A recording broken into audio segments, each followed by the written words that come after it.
Ladies and gentlemen, forget poverty, gangs, drug use, or any other time-tested and history-approved reason for violent crime. It's not even about a lack of respect for human life anymore or the order of law. The crime wave that we've been seeing since 2020 has nothing to do with government policies, or in California, lack thereof. No, it is something much, much more insidious than that. The true cause of gun violence in the U.S. is MAGA country! And the MAGA gun lobby is destroying America.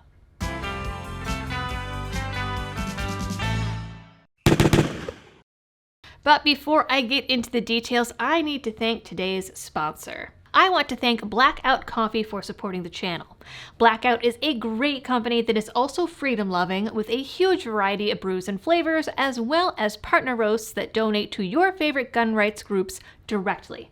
Check them out and support the channel at blackoutcoffee.com/libertydoll. You'll be absolutely tickled to know that the Connecticut Mirror is running a 3-piece series on how the MAGA Gun Lobby is responsible for all the mass shootings and violent crime in America. Apparently, the gun lobby, TM, has moved beyond the boogeyman NRA, the run-of-the-mill extremist gun lobby, and has finally reached its final form. Honestly, I wasn't even aware that blue-collar middle America had enough money to compete with the likes of Bloomberg and Brady, but clearly, y'all haven't been truthful about your paychecks. The writer, Riju Das, suggests that life and liberty are competing ideals and that the MAGA gun lobby is too stupid to know otherwise, but yet somehow smart enough to outsmart all the anti-gun politicians in Washington. The dual ideals of life and liberty drive the MAGA gun lobby's dependence on the Second Amendment. They want unlimited liberty to protect their lives, even if it means other law-abiding citizens lose theirs. This fanaticism has fueled their absolutist and unrestricted role of the Second Amendment, essentially rewriting it to give gun rights to criminals, and allowing criminals the freedom to get firearms and endanger the law-abiding. So criminals are not responsible for their criminal behavior. It's the card-carrying Trump voters who are giving criminals free rein and free guns to bring terror down on the lives of every man, woman, and child in America. As a result, we are seeing that unlimited liberty for some nullifies liberty for all. Even the best-trained, law-abiding firearm users are being outmaneuvered, outgunned, and outlived by armed criminals. The MAGA gun lobby doesn't understand that you can't have liberty without life. More starkly, in 2021, guns were the leading cause of death among kids in America. Thus, because of weak gun laws that give Second Amendment liberties to criminals, kids are losing their liberty to live. Ah yes, the statistic that includes 19-year-old gangbangers. He goes on to say, the clash over whether to simply let kids be killed in class emanates from the difference in ideologies between Democrats, who have led the gun safety movement for new gun laws, and the MAGA gun lobby Republicans, who oppose new laws. Democrats are ideologically driven by empathy, caring about issues that affect people they don't even know. Overnight, more rage and destructions in cities across the West. On Sunday, angry mobs ignoring mandatory curfews, violently clashing with police, overturning cars, torching buildings, and looting stores. Conservative Republicans, he says, are selfish monsters that lack empathy. He says conservatives are basically sociopaths unaffected by tragedy unless the tragedy is theirs. He also claims that because they're religious, the MAGA gun lobby believes that mass shootings are all part of God's plan and that kids that die due to gun violence are merely fulfilling their destinies. Never mind that the most crime-ridden places in America are Democrat-run cities. Never mind that California is a festering cesspool with businesses leaving left and right because shoplifting is no longer a punishable crime.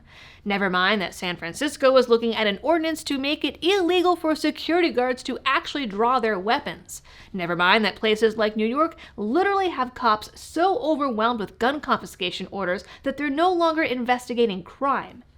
Though confiscation, he also claims, doesn't exist, and talking about it is only political theater. He claims the MAGA gun lobby, that I didn't even know existed before this article, is somehow responsible for Heller and Bruen, even though Heller was decided a solid 8 years before Trump's presidency. even crazier, he suggests that the Supreme Court's Bruin ruling, and any future rulings in favor of the Second Amendment, are because the justices believe that the Founding Fathers thought the Second Amendment was about the right to gun down other people's kids.